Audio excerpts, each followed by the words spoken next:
y se origina o recoge la tendencia que se viene dando en todo el mundo a partir de los procesos de digitalización de la economía y de la vida de todos, y cómo estos procesos de alguna forma se aceleran, sobre todo violentamente, a partir de este fenómeno del COVID, ¿no? Cuando pensábamos en...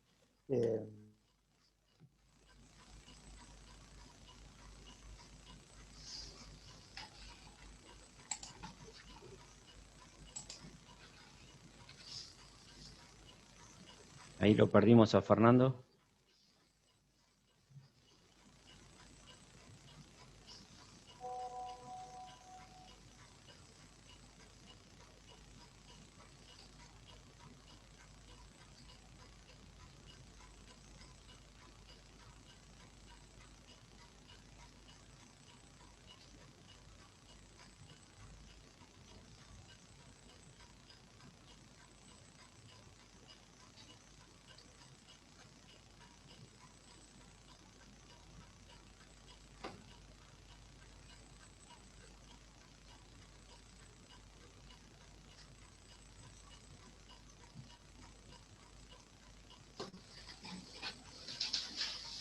A ver, les pido disculpas por el inconveniente técnico. Ahí lo llamamos a Fernando a ver si se puede reconectar.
La ley de Parkinson.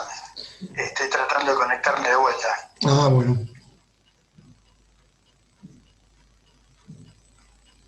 Bueno, ahí escuchamos el mensaje de Está, Fernando. está, Ahí lo estoy está, conectando, ahí lo admito. Ahí seguimos.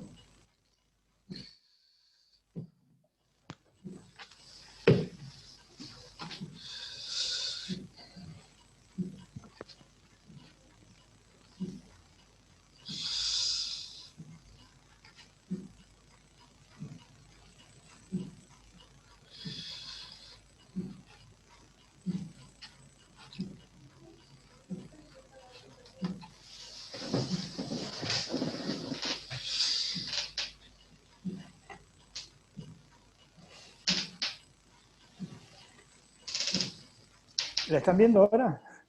Ahí estamos de vuelta conectados, Fernando. Bueno, puede pasar. Bueno, decía que nos preguntábamos hace un año si estábamos viviendo una era de cambios o un cambio de era, y la diferencia no es un juego de palabras. Un cambio de era es un momento en el cual los paradigmas esenciales sobre los cuales se basan la forma en la que vemos el mundo, tomamos decisiones, nos organizamos, empiezan a recibir modificaciones sustanciales que hacen de que no solo estemos afrontando pequeñas evoluciones, sino cambios exponenciales, ¿no? Como el que sufrieron los dinosaurios cuando vieron eso que se acercaba, que parecía que era una estrella, nada más un meteorito, y sin embargo significó un cambio en el mundo. Y eso era lo que vivíamos el año pasado, que íbamos viviendo el año pasado a partir de toda esta aceleración que se daba por el cambio digital, que algunos decían no me va a llegar, y más tarde o más temprano les llegaba sin darse cuenta de qué lado había golpeado, digamos, o les habían cambiado las reglas del juego, ¿no? Entre las cosas que nos podíamos imaginar y podíamos fantasear en ese momento, de que tal vez en algún momento los robots o los artefactos automatizados nos iban a dejar en términos del trabajo en una posición totalmente secundaria o sin absolutamente nada que hacer. Y esa ha sido la gran fantasía para muchas personas y explica probablemente parte de los movimientos sociales que hay en el mundo de rechazo a la globalización y a los cambios, y es básicamente el temor que genera la incertidumbre, algo que no sé por dónde empieza, no sé dónde termina, y muchísimo menos sé dónde voy a quedar yo, ni siquiera en años, ni siquiera mis hijos, yo mismo en los próximos meses. Y ese es el contexto en el que hemos venido de manera creciente viviendo en todo el mundo, porque aparte esto es totalmente democrático, quien más, quien menos, no importa en qué rincón del planeta nos encontramos, sentimos que de alguna forma o de otra esto nos va a afectar. Entonces, algunas de las cosas que vemos es, primero, que el futuro ya no es lo que era. El futuro estábamos acostumbrados a que era algo lineal, que se iba desarrollando de una manera secuencial, donde de alguna forma lo que había pasado enlazado con lo que estaba pasando hoy me permitía dibujar o prever lo que iba a pasar mañana, y obviamente este modelo de cambio de era produce que esa visión hacia adelante es como que de repente vamos manejando y entramos en una zona de niebla donde ya no sabemos, ni siquiera vemos la línea del camino, no tenemos claro si estamos en una recta, si va a haber una curva a la izquierda, a la derecha, o nos vamos a encontrar con algo de golpe. De repente el horizonte de lo que podemos imaginar hacia adelante se achica o desaparece, ¿no? Y eso obviamente genera a nivel individual, a nivel organizacional, un nivel de angustia sumamente, ¿no?, importante. Otra de las cosas que suceden en términos de las personas es el fin de los vínculos estables. Esto tanto a nivel personal como a nivel laboral, desde lo que tiene que ver con los vínculos familiares, los vínculos de pareja, los vínculos de amistad, y por supuesto trasladado a los vínculos laborales, el concepto de un trabajo para toda la vida hace años que quedó atrás. Lo que nuestros padres aprendieron y trataron de inculcarnos, hoy hasta diríamos que es absolutamente no recomendable y contraproducente. Otra de las cosas que vemos es los relatos sobre los datos, ¿no? Ya los datos no parecen tener una interpretación unívoca, sino que hay hasta versiones contrapuestas de lo que significa un mismo dato. Y también esa era otra fuente de certeza. Bueno, por lo menos los datos eran algo duro en que apoyarnos, y tampoco hoy sentimos que podemos apoyarnos en lo que parecían pilares de nuestra forma de entender el mundo, ¿no? Otra de las cosas que nos afecta a todos y a algunas personas más todavía es el de la pérdida de sentido. Sentido interpretado como la razón de ser de las cosas o el motivo último que justifica que estemos afrontando lo que estamos afrontando. Durante cientos de años la religión era algo que nos ayudaba, si bien no necesariamente a interpretar el mundo, a por lo menos darnos un marco donde apoyarnos para poder reinterpretar la realidad que nos rodeaba. En un mundo cada vez menos espiritual, más laico, la interpretación de por qué nos pasa lo que nos pasa, la interpretación de qué motivo, qué sentido tiene el sacrificio, por ejemplo, el esfuerzo, se empieza a diluir. Y no es raro entonces escuchar que hay investigaciones, pero no a nivel de la Argentina, estamos hablando de todo el mundo, donde esta es la primera generación, la nuestra, la de los que tenemos entre 40, 60 años, la primera generación en cientos de años que está empezando a convencerse de que sus hijos no van a tener una vida mejor que ellos. Nosotros nos desarrollamos en un contexto, y nuestros padres también, donde el futuro era algo que siempre iba a ser mejor. El porvenir tenía signo positivo. Bueno, hoy la sensación generalizada es que el porvenir no va a ser mejor que el pasado. Nuestros hijos van a tener situaciones más duras que las nuestras. Y esto tiene un impacto fenomenal en la vida de los seres humanos, en la economía, por supuesto que en el trabajo, porque hay muchas cosas que cambian diametralmente cuando uno piensa que ya el futuro no va a ser lo mismo. ¿Por qué trabajar? ¿Por qué esforzarse? ¿Qué valor tiene el dinero? ¿Qué valor tiene el emprender? Otra de las cosas que vemos es la velocidad del cambio en los emprendimientos. La velocidad no solo con la que se generan los emprendimientos, sino la velocidad con la que crecen, nacen y reemplazan a otros. Y esto tiene que ver con todo, esto es todo un efecto acumulativo, todo lo que vengo diciendo genera un efecto multiplicador, ¿no? A nivel del trabajo, más específicamente, vemos nuevas formas de gestión y del manejo de las organizaciones y cosas como técnicas como el Lean Management, el Fail Fast, esto de apurémonos a fracasar para aprender y cambiar y no terminemos un producto, y el manejo de Canvas, donde tenemos escenarios que tienen una duración efímera, y no existe ya más el sentido del plan de largo plazo, porque nunca va a llegar a suceder, siempre la realidad va a cambiar 2 o 3 veces. Y a grandes rasgos esto nos lleva a un cambio en la visión de las personas, entre el tener y experimentar, ¿no? Nosotros venimos de un mundo basado en el tener, y cuando lo importante era tener, la moneda era el activo fundamental. Si para mí lo importante era tener cosas, la materia prima para operar en ese mundo era el dinero. Hoy en día vemos que fruto de todo esto que está pasando, de todo esto que estamos viviendo, las personas, la cultura, tiende a priorizar cada vez más el experimentar cosas. Empieza a dejar de ser menos importante el tener cosas que el poder experimentar cosas. Y entonces, si lo que a mí me importa es más la experiencia, la oportunidad de experimentar cosas que tengo, la variable crítica ya no es el dinero, sino que es el tiempo. Y empezamos a ser conscientes de que nuestro tiempo es el activo realmente más valioso y más limitado, y empezamos a encontrar cosas interesantes, ¿no? Gente que renuncia a una carrera, a un futuro promisorio, a un sueldo importante, por la oportunidad de experimentar.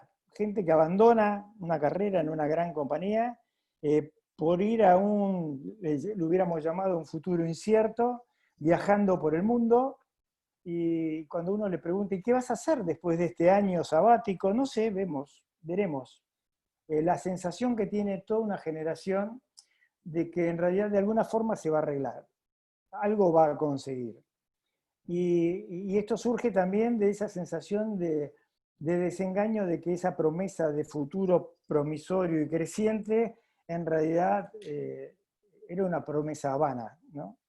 Y este tipo de cosas cambian todo, porque cambian la manera de consumir, cambian la manera de trabajar, cambian la manera de concebir la riqueza, la manera en la que se acumula, la manera en la que se genera la riqueza, y esto hace que haya sectores que pierden y otros que ganan, ¿no? Tremendamente, ¿no? El futuro, entonces, del empleo estará hecho de trabajos, como todos venimos leyendo, que hoy en día tal vez no existen, de industrias que usan tecnologías nuevas que se están desarrollando en un garage en este mismo momento, en condiciones planetarias que ningún ser humano jamás ha experimentado. Y esto era antes de la pandemia. Entonces, en este contexto, no es extraño encontrar recomendaciones como, bueno, si vas a luchar contra la tecnología o la tecnología o la robotización es el gran enemigo, una recomendación es no trates de ser un buen robot, no trates de ser mejor que un robot, mejor trata de ser un ser humano del siglo XXI, lo que quiere que signifique ser un ser humano del siglo XXI, o sea, un ser humano que puede convivir con esto sin convertirse en un robot, ¿no? Y entonces, por un lado, vemos que, bueno, ¿cómo podemos aplicar todo lo que las tecnologías nos dan para poder mejorar y modificar nuestra forma de trabajo? Nosotros, por ejemplo, en este momento estamos experimentando lo que significa trabajar en un proyecto de innovación para un laboratorio multinacional. Estamos trabajando con varias células de innovación, donde hay 6 gerentes en cada una de ellas. Por supuesto, nunca tuvimos oportunidad de conocer cara a cara a las personas, interactuamos por ellas a través del Zoom, y el lugar donde se trabaja es una pizarra virtual a la cual todos accedemos, como estamos accediendo ahora a esta reunión a través de Zoom, y ahí vamos colocando las cosas que vemos, las cosas que diseñamos, las cosas que imaginamos, los mapas conceptuales, y estamos trabajando en un lugar virtual como era, tal vez algunos se acuerdan, Second Life, ese mundo paralelo y digital. Y la realidad es que no vamos necesariamente a ser reemplazados por los robots, pero sí vamos a tener que adaptarnos a lo que significa trabajar e interactuar con cierto tipo de robots, con cierto tipo de elementos robotizados y automatizados que van a ser parte de nuestro trabajo, como, bueno, alguna vez lo fueron las computadoras, que antes no existían, y ahora no se puede imaginar uno del trabajo sin una computadora, o un teléfono celular, que reemplaza montones de cosas, y cada vez esos entes automatizados van a ser una parte más cotidiana de lo que nos rodea, ¿no? Bueno, en este mundo estábamos, y con estas disquisiciones estábamos, cuando de repente, bueno, como todos sabemos, existen estos famosos cisnes negros, estos cambios que cambian todo de una manera exponencial. De repente nos cayó de la nada el COVID, ¿no? Y fue la mejor demostración, el mejor, digo mejor no, en realidad es el peor, pero la forma más exponencial de imaginar un cisne negro es esta pandemia que no solo nos ha cambiado a nosotros, sino que ha cambiado el mundo entero y nos ha puesto a todos patas para arriba en una situación donde el que mejor maneja la situación puede estar algunos metros adelantados a nosotros, ¿no?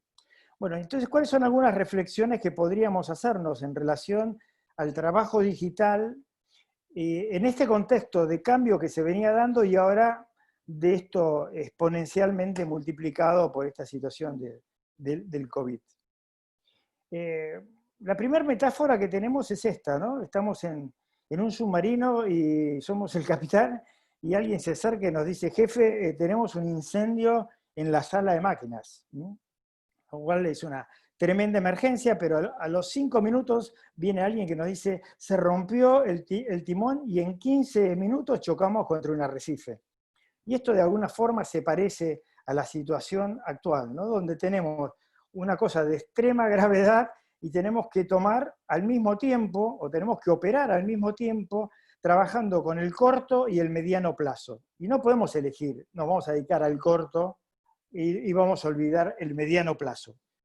Porque las dos cosas son importantes, y sobre todo para los que tenemos la responsabilidad de conducir organizaciones o grupos de trabajo, tenemos que lidiar con la disyuntiva de trabajar al mismo tiempo, con un ojo mirando el corto y con otro ojo mirando el largo, porque también hoy tenemos que tomar decisiones que van a afectar o van a evitar que esquivemos los grandes obstáculos que tenemos en el largo plazo, pero por otra parte tenemos el incendio declarado al costado. Y esto es un primer tremendo cambio que estamos sufriendo hoy en día, más allá de la cosa de tener que estar trabajando en nuestra casa, o de los barbijos, o de la incertidumbre si tenemos coronavirus o no tenemos coronavirus porque estornudamos, ¿no? Esto es algo mucho más serio, porque esta situación del corto y del mediano es algo que llegó para quedarse durante mucho tiempo, ¿no? Y desafía todos nuestros métodos de trabajo. Otra de las cosas que está pasando es, bueno, una maduración acelerada del proceso de digitalización de las personas entendidas como clientes. A todos nos ha pasado que bueno, nos hemos convertido en maestros de este mundo del Zoom, y para nosotros la teleconferencia era algo que estaba circunscrito a una pequeña cantidad de personas, y hoy hasta mi abuelita sabe lo que es un Zoom y arma un Zoom con sus amigas, y hasta descubrió de que, bueno, es la oportunidad que tiene para pintarse, arreglarse y perfumarse, porque es la única oportunidad que tiene para hacerlo, porque no puede salir de la casa, ¿no? Y nuestros hijos y nuestros nietos están tomando como puede clases, y los que damos clases hemos aprendido a dar clases y a tomar exámenes a través de Zoom, y obviamente todos los días tenemos reuniones a través de estos medios virtuales, y es una maduración, porque esto tarde o temprano iba a pasar, y si bien es un horror en muchos aspectos, ha sido una gran ventaja, porque bueno, hemos ganado meses, y nos ha obligado a adaptarnos de una manera o de la otra a trabajar de esta nueva manera. Otra de las cosas que han madurado, entre las miles de cosas que han madurado, o que esta pandemia nos ha madurado a todos rápidamente, pongo Meli por Mercado Libre, es adaptarnos a la compra a distancia, ¿no?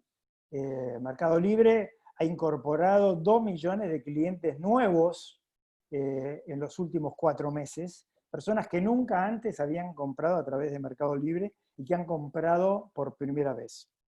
El ecosistema de Mercado Libre y de otros marketplaces nos ha salvado la vida a muchos como compradores, porque nos ha permitido, bueno, tener la posibilidad de seguir adquiriendo cosas, pero sobre todo le ha salvado la vida a infinidad de empresas y de pymes que de una forma o de la otra, con Alambre, con Piolín, han podido salir a empezar a recomponer su cadena de negocios, tal vez no recuperando el 100% de su facturación, y ha sido una bendición de que existiera un sistema relativamente tan sencillo para que uno montara los primeros pasos del e-commerce si no los tenía.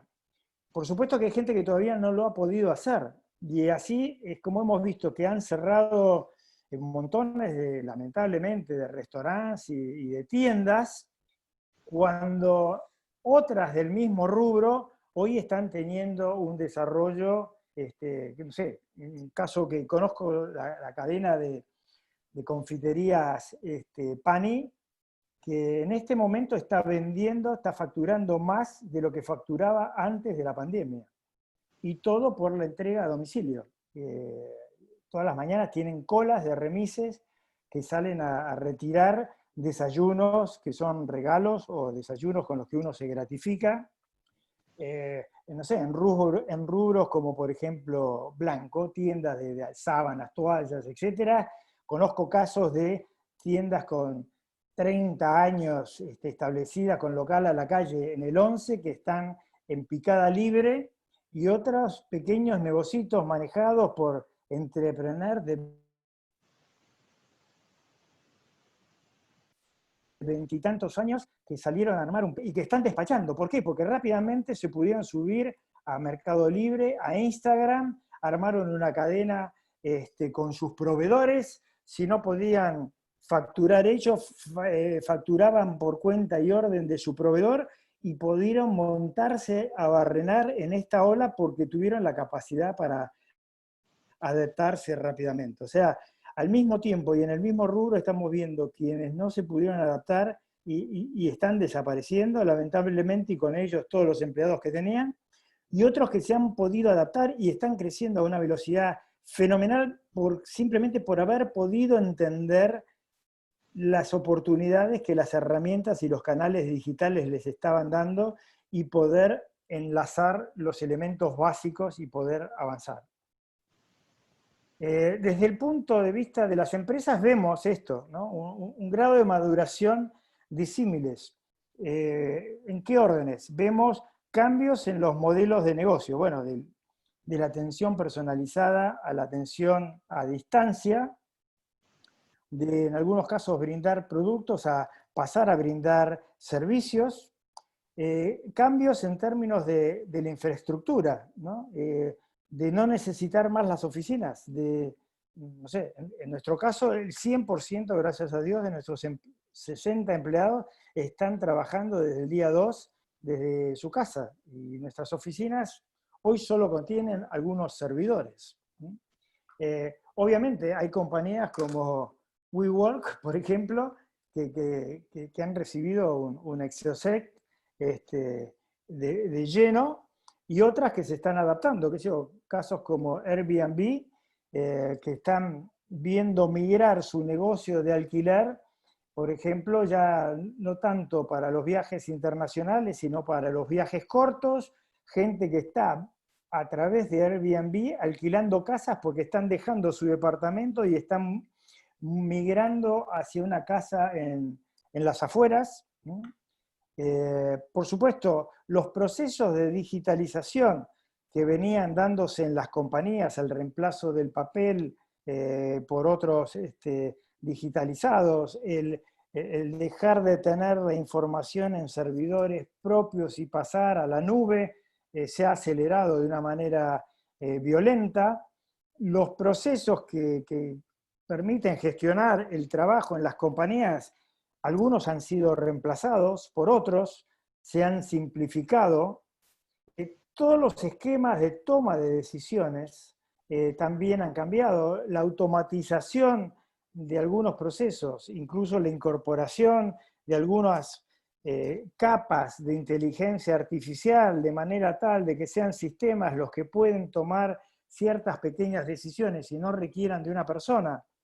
Ejemplo, el reemplazo en la atención al público en alguna etapa inicial, masiva, de una persona por la atención en un chat por un pequeño robot o un bot que atiende los casos más sencillos y más voluminosos, han sido los ejemplos que estamos viendo todos los días de automatización, donde dedicamos la gente que teníamos para atender al público a resolver problemáticas mucho más complejas, y la atención simple y va casi por respuesta binaria la dejamos en manos de un bot que tiene capacidad de atender las 24 horas del día, todos los días, y no tiene feriados, ¿no?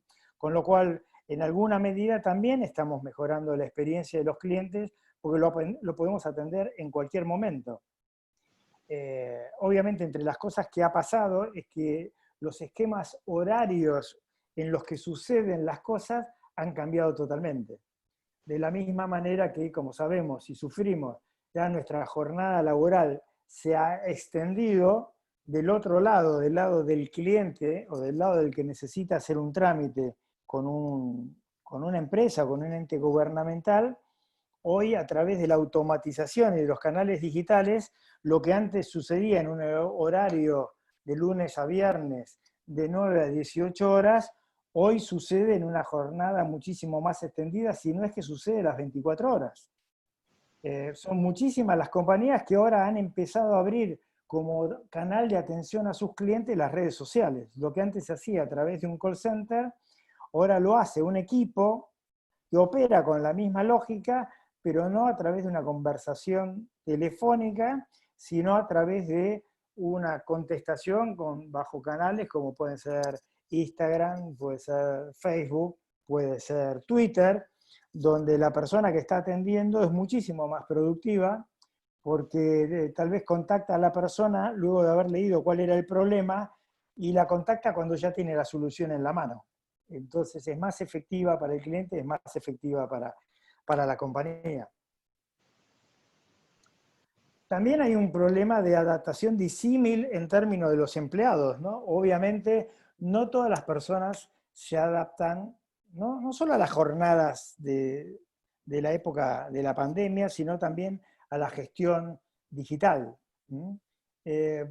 Y no necesariamente tiene que ver con la edad, básicamente tiene que ver con una cuestión actitudinal. Hay gente que es mucho más proclive a adaptarse a las herramientas tecnológicas y aprender a utilizar las nuevas.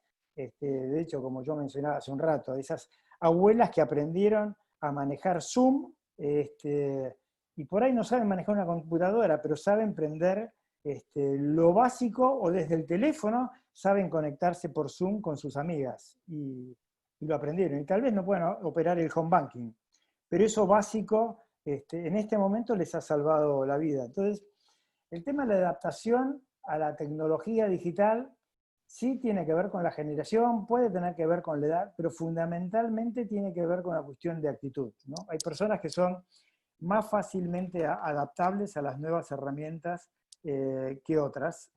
Por supuesto que la tecnología también tiene que hacer su parte para adaptarse a las personas, ¿no? Lo que antiguamente llamábamos ergonometría, esto es la manera en que las situaciones de trabajo y las herramientas de trabajo se adaptaban al ser humano, también se aplican en términos de los medios digitales. Hoy manejamos, los que ayudamos a las compañías a mejorar su relación con las personas, desde lo que se llama experiencia del cliente, o en términos de los dispositivos digitales, user experience.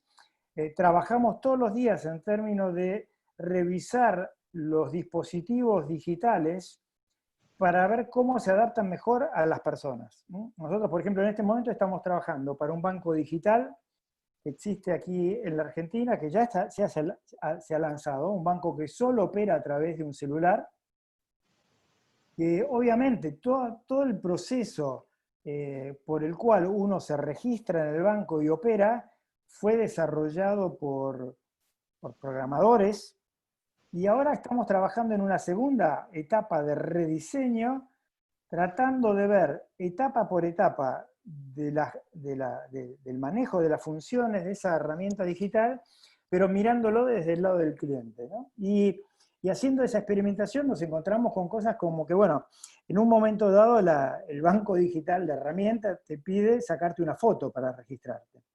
Y te dice, bueno, si usás anteojos, sacate los anteojos. Y después que te sacás los anteojos, te da otra instrucción más. Pero claro, si vos usás anteojos no la podés leer. Entonces te volvías a poner los anteojos. Cuando te volvías a poner los anteojos ya había pasado el tiempo y el sistema te mandaba de vuelta a la etapa 1. Y bueno, ¿esto por qué? Porque obviamente el que desarrolló esa secuencia era una persona que no necesitaba usar anteojos. En el mundo digital, este tipo de cosas, de la usabilidad, es parte de la problemática que tenemos que afrontar. Es como construir un puente desde los dos puntos, ¿no? Un puente que cruza un río desde los dos puentes. Por un lado viene la construcción desde la tecnología y desde el dispositivo, y del otro lado viene la visión desde el que lo va a usar, desde el cliente, desde el empleado. Y uno de los grandes desafíos que tenemos hoy en el mundo digital, todos los que trabajamos, es cómo hacer más humanos estos dispositivos digitales para que cada día más las personas a las que le cuesta adaptarse puedan hacerlo de una forma más amigable. Otra de las cosas que estamos enfrentando todos, ¿no? Como personas, como organizaciones, que es que la innovación ya no es algo opcional, no es algo que podemos elegir. Hoy no innovar es una sentencia de muerte, sea como empleado o sea como organización, sea como empresa. Entonces, lamentablemente o no, lo digital es el medio que tiene que estar considerado como materia prima de mi innovación o de mi adaptación como persona de trabajo o como organización a este mundo, ¿no? ¿Quiénes son los que en la Argentina, para ir ya al título de la presentación, han picado en punta y venían ya mejor preparados para adaptarse a este cambio digital, y ni que hablar ahora a este brutal cambio de la pandemia? Bueno, ejemplos de éxito son las agencias digitales. Las agencias digitales son la nueva versión de lo que eran las agencias de publicidad. Antes en la Argentina había algunas decenas de agencias que hacían toda la publicidad, y Argentina se caracterizó siempre a nivel mundial por ser uno de los grandes productores de creatividad. Bueno, hoy no hay decenas, hoy hay centenares de agencias digitales. Hoy la barrera para tener y ser dueño de una agencia digital es tener una computadora y entender el mundo digital. No necesito ni siquiera una oficina. Desde un café o desde el garage de mi casa, yo puedo ser agencia digital. Y aparte ha pasado otra cosa, ya no hay cientos de clientes. Hoy en día hay decenas de miles de clientes. Toda pyme es un potencial cliente para una pequeña agencia digital. Y en este momento que todas las empresas tienen que entrar a vender a través del comercio digital, esto se ha multiplicado exponencialmente. Y empiezan a aparecer otras nuevas razas de agencias. Por ejemplo, agencias de e-commerce. Son agencias que solamente se especializan en ayudar a una empresa, a una pyme, que estaba en el mundo de ladrillos y de la venta cara a cara, B2C o B2B, a poder entrar a vender a distancia, a comercializar. Entonces le consiguen la plataforma de e-commerce, la plataforma de pago, le enseñan a subir sus productos, le manejan los catálogos, le manejan las ofertas, le encuentran la solución de logística, y a interpretar los datos y a hacer esta publicidad digital. También hay una tremenda oportunidad para miles de personas que hoy se han bajado del trabajo en empresas y son freelancers. Y son personas que trabajan con su computadora. Ya existía antes de la pandemia personas, argentinos por supuesto, y personas de todo el mundo, que trabajaban para grandes compañías y en realidad estaban permanentemente viajando por el mundo. Todos los días se conectaban un rato, entregaban el trabajo que habían elaborado, que era un trabajo totalmente intelectual y digital, y cobraban a través de un medio de pago, como puede ser PayPal, como puede ser Payoneer o alguno de esos medios virtuales. Y cada día hay más cantidad de personas jóvenes que se bajan de los trabajos tradicionales en una empresa, en una oficina, para ser dueños de sí mismos y, utilizando canales digitales, venderle a cualquiera en cualquier lugar del mundo. Obviamente los programadores son de los primeros que han entendido esto. Hay algunos núcleos en la Argentina sumamente interesantes, como la ciudad de Tandil o como la ciudad de Sunchales, que se han convertido en polos de personas que trabajan proveyendo servicios digitales a otras empresas. Los desarrolladores, los entrepreneurs, por supuesto. Y por último, para para terminar, bueno, la situación en la que nos enfrentamos todos ante cualquier cambio siempre ha sido esta, ¿no? Todos estamos en nuestra pequeña zona de confort, en nuestro mundo que conocíamos, que es como esa zapatilla que tenemos hace tiempo, que ya está acomodada en nuestro pie, casi nos viene a buscar sola, y todo lo que nos rodea, distinto a lo que estamos acostumbrados, es lo que podemos llamar la zona de miedo, ¿no? Es donde no tenemos confianza en nosotros mismos, donde siempre encontramos excusas para no entrar y donde nos vemos afectados por las opiniones de los demás. Ahora, si podemos avanzar y atravesar esa zona de miedo, bueno, obviamente la pandemia nos ha obligado, nos ha llevado de una patada a otro lado. La siguiente zona que nos encontramos es una zona de enorme aprendizaje, donde encontramos desafíos y problemas nuevos, donde adquirimos nuevas habilidades, como esto de comunicarnos por Zoom, con esto de conectarnos y reconstituir relaciones a través de un medio digital, o educarnos y poder tomar y adquirir nuevas habilidades y nuevos conocimientos, o poder vender nuestro know-how a través de una herramienta digital. Y entonces lo que ha pasado es que hemos extendido de alguna forma nuestra zona de confort, y lo que nos queda por delante entonces es todo un mundo de crecimiento, ¿no? De poder establecer nuevas metas, nuevos sueños, refundarnos, reinventarnos y conquistar nuevos objetivos. Y las personas hacen este proceso, algunas voluntariamente y otras porque es la realidad la que los lleva por delante. Y en este mundo en el que estamos hoy, los dispositivos y las herramientas digitales son los picos y las palas de este nuevo mundo. Bueno, gracias por su atención. Dejo de compartir la pantalla y ahora sí podemos abrir un espacio de preguntas y respuestas.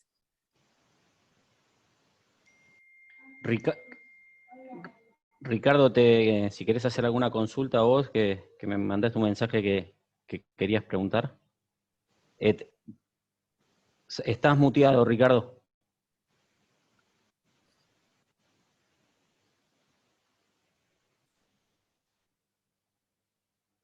Ahí está. Ahora La sí. Pregunta, Fernando, muy buena la exposición, muy clara, es cómo se relaciona esto con la ley del conocimiento y todo lo que está dando vuelta ahora en el Congreso. ¿Qué impacto puede tener esto en esta, digamos, norma del conocimiento y todas las cuestiones asociadas? Y también con el teletrabajo, ¿no?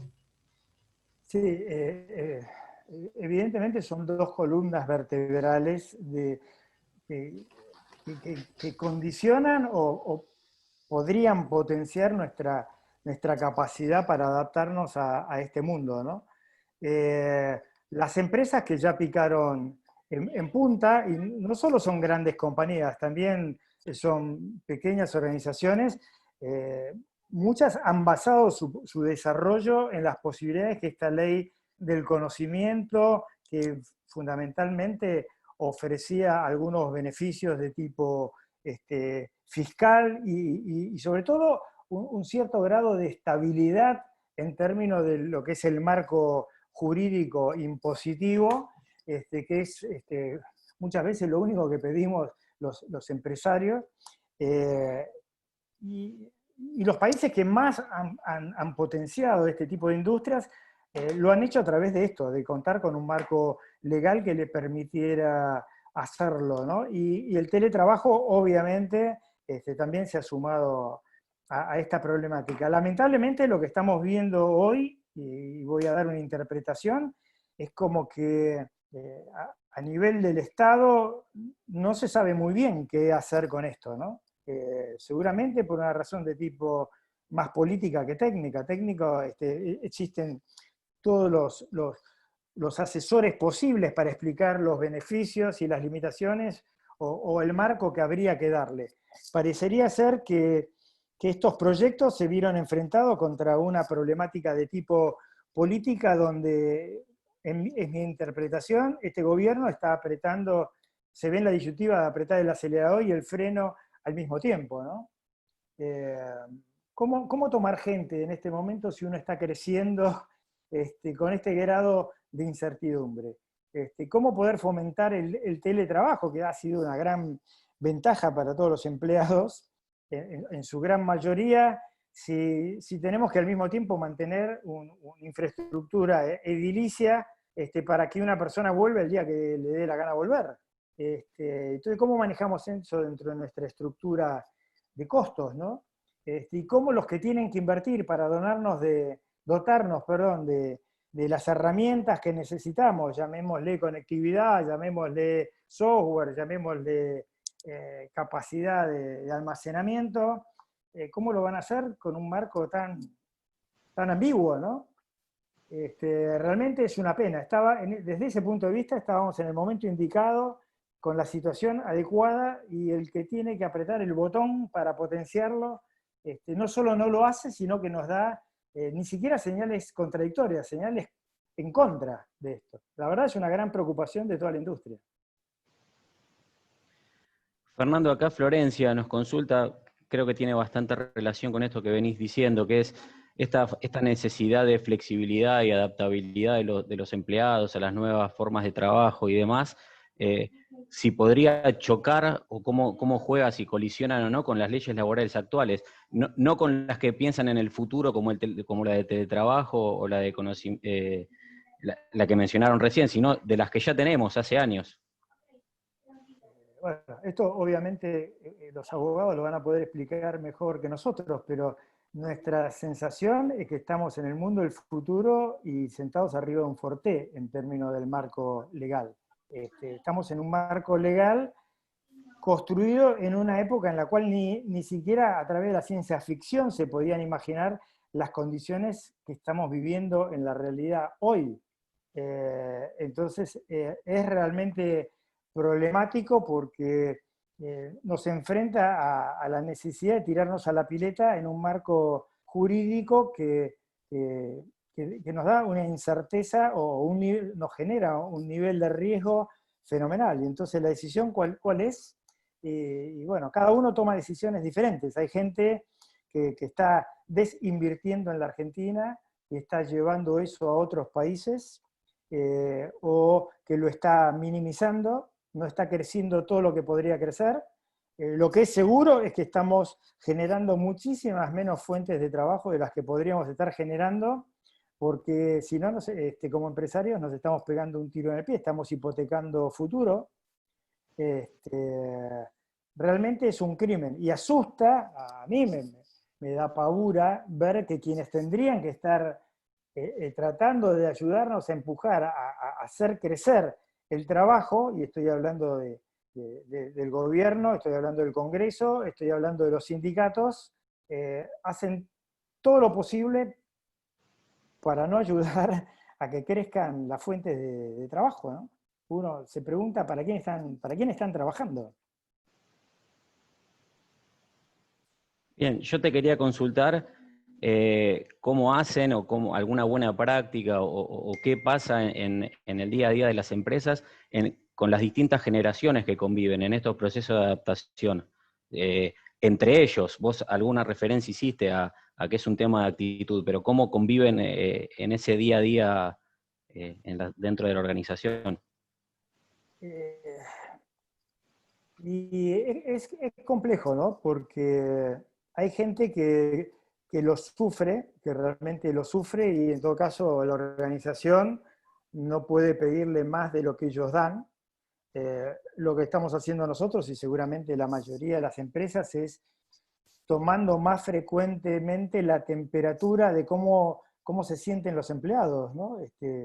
Creo que todos le estamos pidiendo a nuestras áreas de recursos humanos que le pregunten más frecuentemente, sobre todo a aquellos que imaginamos que tienen más dificultades, cómo le están pasando, y tratando de darle más ayuda. Más ayuda puede significar quitándole tareas cuando vemos que no las pueden realizar por los canales digitales, o poniéndole a alguien al lado que lo ayude, o bajándole el nivel de exigencia, ¿no? Ahora, en el largo plazo está claro que hay personas que no van a terminar de adaptarse nunca. ¿Sí? Hay personas para las cuales el teletrabajo ha sido una bendición, y hay otras para las cuales es totalmente desestabilizante, porque no pueden concebir el trabajo si no es en un lugar que se llama oficina, separado de su medio y viendo a la gente en el cara a cara. Eh, Obviamente no van a perder el trabajo, pero indefectiblemente el proceso de ir quedando postergados, yo entiendo que se está dando de una manera mucho más acelerada, muchísimo más acelerada.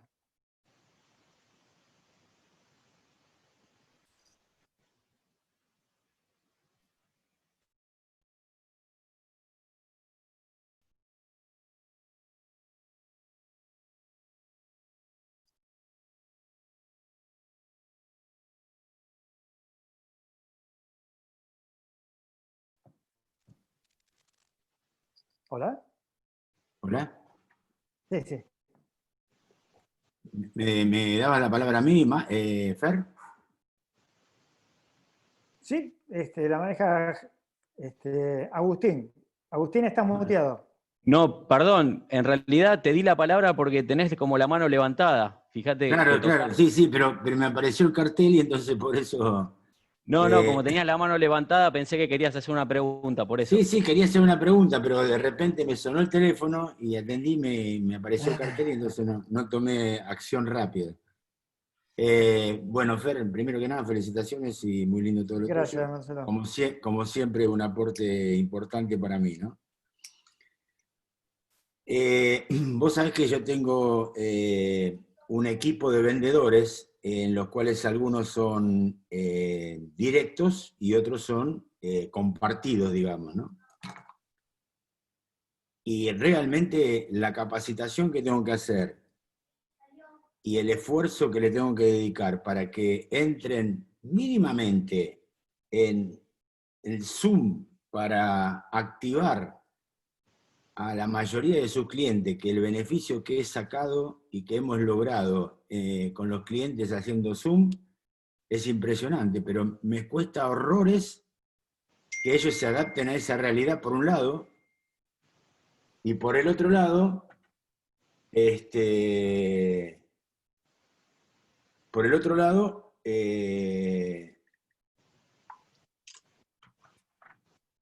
quiero ver el tema del CRM, que creo que algo había hablado en general el otro día en el grupo, pero estoy en una sensación bastante incómoda porque los actores principales que van a terminar usando esto me parece que no están preparados. Entonces, ¿para qué le voy a comprar un Fórmula 1 si de repente todavía no se quieren subir a un auto que tiene 50 caballos más? ¿Se entiende lo que digo, Sí, no? sí, por supuesto. Yo te diría, sobre todo no siendo una cantidad muy grande de gente, ¿no? Sería bueno tratar de 11, entender uno por uno. Por 11, eso, 12. no es una cantidad.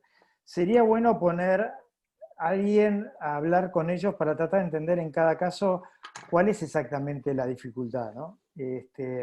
Porque la dificultad es el instrumento o el cambio en la manera de trabajar, el cambio en la manera de comunicarse con las personas, eh, y tal vez la solución para uno no sea la misma solución para otro, ¿no?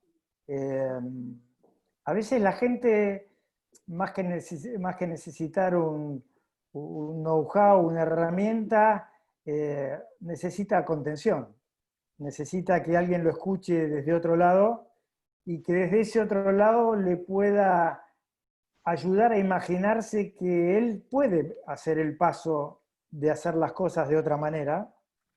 Y después siempre queda el famoso método de la zanahoria y el palo, ¿no? Bueno, ¿cuál es el incentivo para vos de cambiar la manera de hacer las cosas? Y de qué manera a lo mejor se les puede ayudar a dar, en vez de un gran salto, dar pequeños saltos, ¿no? A lo mejor puede ser que a algunas personas le estemos pidiendo un cambio dramático de golpe y a lo mejor tengamos que hacer el esfuerzo de dividir ese problema en pedacitos y hacerles transitar el camino de a poco. Habría que ver un poco la tarea de uno por uno, ¿no? A lo mejor se le podría poner personas a realizar la parte de la tarea. Te doy un ejemplo, es decir, no es lo mismo tener una reunión con una persona a través de Zoom que tener que volcar después los datos en una aplicación como el CRM, etcétera, etcétera. Los vendedores odian esas aplicaciones. Bueno, está A lo bien. mejor Yo he lo que uno podría tenido... hacer es decirle, seguí manteniendo la reunión como la tenés, y te pongo un asistente que durante un tiempo carga los datos tuyos en el CRM y te saca la preocupación de tener que aprender a manejar esa herramienta nueva. Qué sé. Ahora, te doy un tiempo para que aprendas. Claro, bueno, ¿cuál sería, digamos, la escala a continuar? Porque hay gente que le he cambiado el celular, le he mandado otro celular para que se activen porque decían no pueden. Hay gente que he tenido que hacer la inversión de darle una computadora, pero es como decís vos, también es un poco la comodidad, porque a las 17 horas el Zoom con el cliente y yo entro y está... yo estoy activado, el cliente está activado y él no está activado. Estoy viendo para entrar, pero 20 veces lo explicaste. Hay otro no, lo que pasa es que es mi celular, bueno, ya te cambié, a uno le cambié 2 veces el celular. Yo creo que el celular es la excusa, me animo a pensar. Claro, yo también pienso que es la excusa. Es como el miedo a los aviones, ¿viste? Viste que hay gente que tiene que hacer un curso y ir a un coach especial, así como se hacen cursos para bajar de peso, y se hacen cursos, tratamientos especiales para perder el miedo a un avión. La tecnología también genera un miedo fenomenal en algunas personas. Pero los vendedores que tienen una calle más significativa y que tienen un nivel de ingreso mucho más potencial que los activos administrativos, parecería que la comodidad o no les permite o no quieren capacitarse, porque no es el común denominador, ¿no? Yo te diría, el vendedor, en mi experiencia, el vendedor en general es un tipo tan acostumbrado a la interfaz cara a cara, que es el terreno donde se siente cómodo, que nosotros hemos hecho experiencias de poner excelentísimos vendedores cara a cara a tratar de vender por teléfono antes de esta época digital, y eran un fracaso. Y vos decís, pero si es lo mismo, si lo que vos le decís a un cliente se lo puede decir por teléfono, se lo puede decir cara a cara. Para ese tipo, el sacarle la posibilidad de verle el gesto, de quitarle la cosa a esto de, en una reunión presencial existe el cafecito, la anécdota, el comentario sobre el partido de fútbol. Todas esas cosas en estas reuniones virtuales desaparecen. Cuando a esa gente vos le sacás eso, es como ponerlo desnudo en el desierto.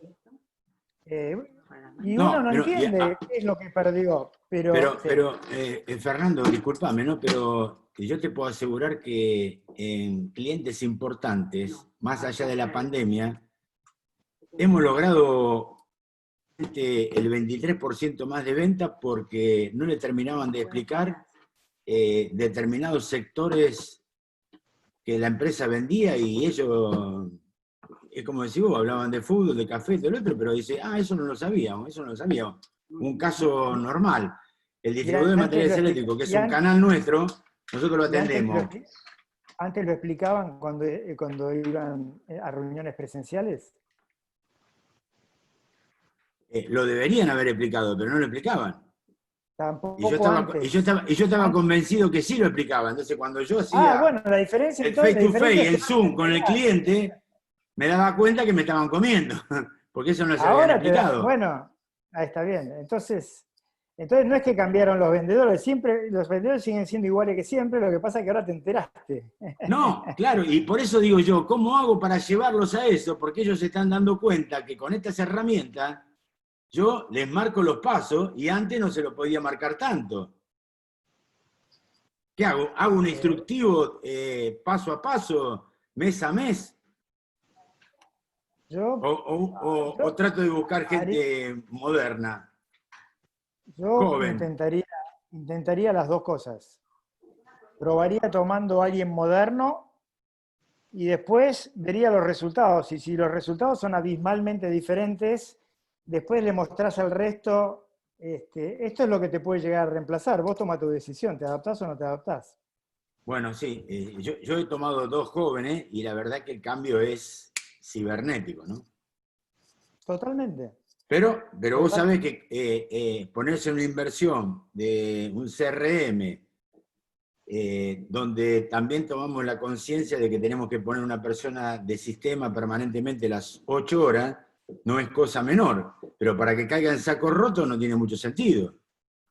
Pero yo te diría, antes del CRM lo que hay que cambiar es el proceso de cómo se relaciona uno con los clientes.